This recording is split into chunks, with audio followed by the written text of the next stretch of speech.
আমি তোমারে বন্ধুরা কেমন আছো? সবাই ভালো আছো তো? ইউএসএর ফ্রিমন্টে প্রায় 3 মাসের উপর প্রবাস জীবনে ফ্রিমন্ট মেন লাইব্রেরি থেকে অনেক বই এনে পড়েছি।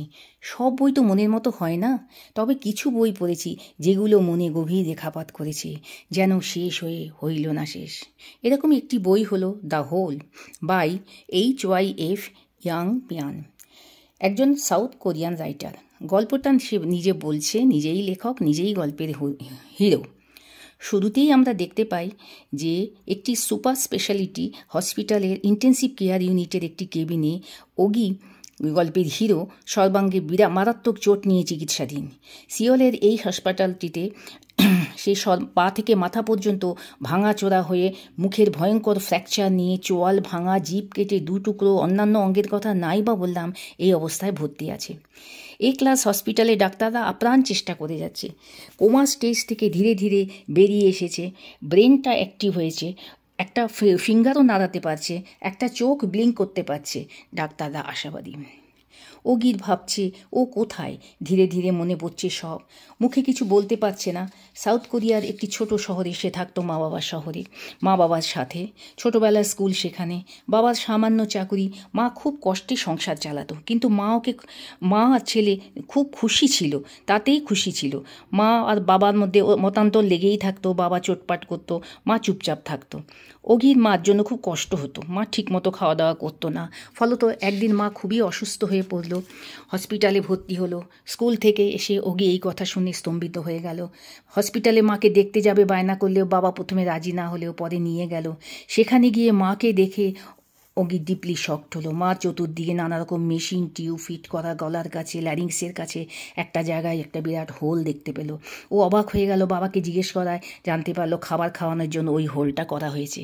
মায়ের গলার ওই হোলটা ওগির একটা ট্রমার মতো হয়ে গেল। চোখ বুঝলেই ও মায়ের গলার হোলটা দেখতে পেত।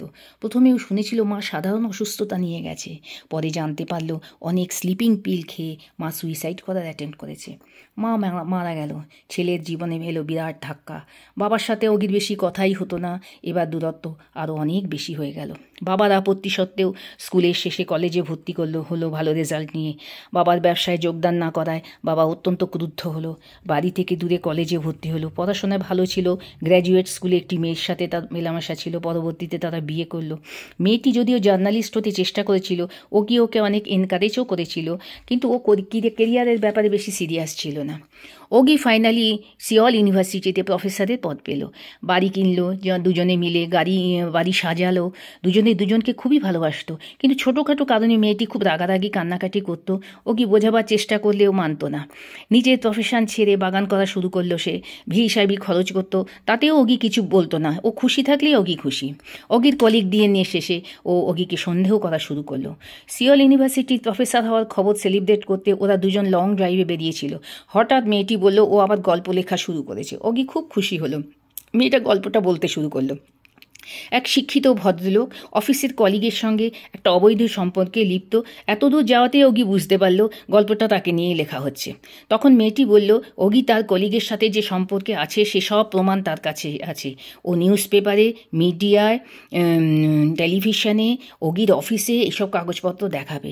এই শুনেই তো ওগি প্রচণ্ড ক্রুদ্ধ হলো। উত্তপ্ত কথা কাটাকাটি, চিৎকার চেঁচামেচির মধ্যেই, গাড়ির মধ্যেই চলছিল, হঠাৎ উল্টো দিক থেকে আসা একটি বিশাল ট্রাকের সাথে হেড অন কলিশন হলো। সব শেষ।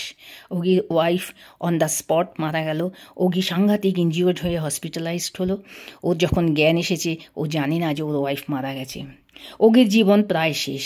এবার শুরু গল্পের দ্বিতীয় অংশ ও ভয়ঙ্কর চমক। জ্ঞান ফেরার পরে ডাক্তাররা নানা রকম কথা জিজ্ঞেস করছে। ওগি তো বোঝে, কিন্তু উত্তর দিতে পারছে না। ওগির কোনো রিলেটিভ ফ্রেন্ড নেই। হঠাৎ এই অবস্থায় ওগি একদিন দেখল ওর মাদার ইন ল কেবিনের দরজার সামনে দাঁড়িয়ে। অবাক হয়ে গেল। শুনলো ডাক্তাররা এবার ওকে বাড়ি পাঠিয়ে দেবে, বাড়িতেই চিকিৎসা হবে, মাঝে মাঝে হসপিটালেও নিয়ে আসা হবে চেক আপের জন্য। মাদার ইন ল ওর টেক কেয়ার করার জন্য এসেছে। কৃতজ্ঞতায় ওর মন ভরে উঠল। মনে পড়ল পুরনো দিনের কথা। বিয়ের আগে ও ওর বউয়ের সাথে ওর মাদার ইন লর বাড়িতে যেত, সেখানে ওদের সঙ্গে আলাপ হয়েছিল। মাদার ইন ল খুবই অ্যাকমপ্লিশড লেডি, আদতে জাপানি, সাউথ কোরিয়ানকে বিয়ে করেছে, খুবই ডিসিপ্লিন, পরিষ্কার পরিচ্ছন্ন, কর্মঠ, কিন্তু ওর বাবা ছিল হালকা স্বভাবের। ওগিকে নানাভাবে হেয় করার চেষ্টা করতো। সেখানে মাদার ইন ল তার স্বামীকে বকাবকি করতেন। তাদের একমাত্র মেয়ের জামাইকে খুব যত্ন আত্তি করতেন। ওগি ওদের বাড়িতে একটা সুন্দর নীল কাচের আন দেখতে পেয়েছিল। কৌতূহলী হয়ে জিজ্ঞেস করাতে জানতো ওর মাদার-ইন লয়ের মায়ের দেহাবশেষ ওইখানে ওই আনের মধ্যে রাখা আছে। এটাই নাকি জাপানিদের প্রথা। ওবি অবাক হয়ে যেত। ওগি এখনও কথা বলতে পারে না, কিন্তু মাদার-ইন-লকে দেখে খুশি হলেও মাদার-ইন-লর চোখের চাউনি দেখে ওর ভালো লাগলো না।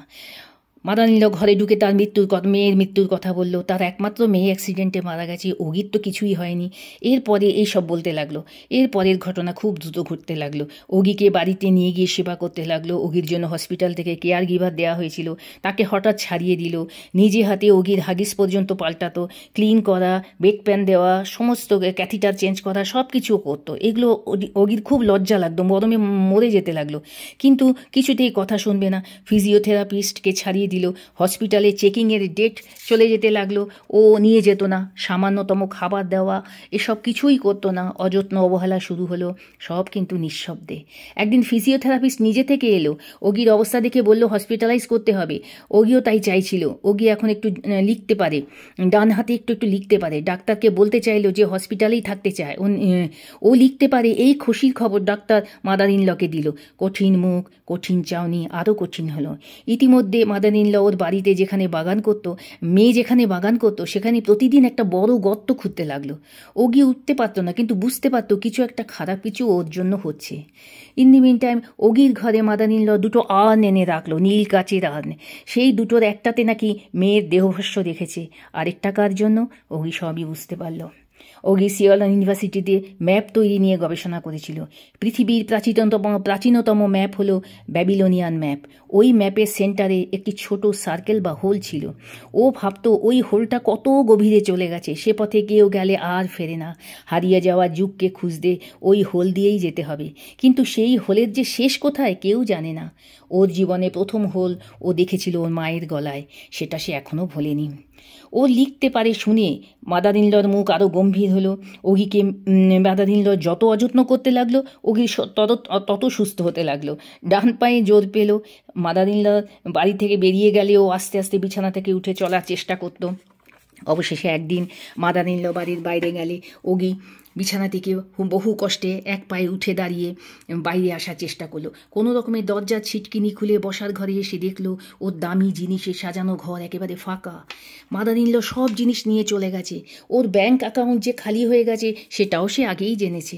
যাই হোক, কোনো রকমে বাইরে এসে বাগানে সেই বিরাট গর্তটা দেখতে পেল। অন্ধকার নেমে এসেছে। ও ভাবছিল যদি একবার বাইরের গেটের কাছে যেতে পারে, তবে প্রতিবেশীদের কাছে হেল্প চাইবে, তবেই মাদার-ইন-ল ওকে আর কিছু করতে পারবে না। অন্ধকারের মধ্যেই মেন গেট খোলার আওয়াজ হলো। ওগি মাটিতে বসে ছেঁচড়ে আসছিল। গেটের আওয়াজ পেয়ে চুপ করে বসে রইল। মাদার-ইন-ল বাড়ির দিকে গেল। ঘরের দরজা খোলা দেখেও অবাক হয়ে গেল। ফিরে বাগানের দিকে এগিয়ে এলো। চতুর্দিক অন্ধকার, কোনো কারণে ইলেকট্রিক পাওয়ার ছিল না। মোবাইলের আলোয় ওগির দিকে এগুতে লাগলো। ওগিও নিঃশব্দে পেছুতে লাগলো। অবশেষে ওকে ধরতে যাওয়ার মুহূর্তে ওগি সেই হোলের মধ্যে পড়ে গেল। আহ, কি শান্তি! ওই আর কিছুই ভাবতে পারছে না। পরম নিশ্চিন্তে সেই অন্তহীন হোলের পথে যাত্রা শুরু করলো। আর ওকে কেউ তাড়া করতে পারবে না, কেউ কোনো কষ্ট দিতে পারবে না। ওর জীবনে আর কিছুই সে চায় না। গল্পটা এত ভালো লেগেছে, কি বলবো তোমাদের। শেষটা আমি খুব আশা করেছিলাম যে ওগি কোনো রকমে বেঁচে যাবে, কিন্তু তা হয়নি। যাই হোক, সব গল্প তো একেবারে অন্তে মিল হয় না। যাই হোক, তোমাদের কেমন লাগলো আমাকে জানিও। ঠিক আছে।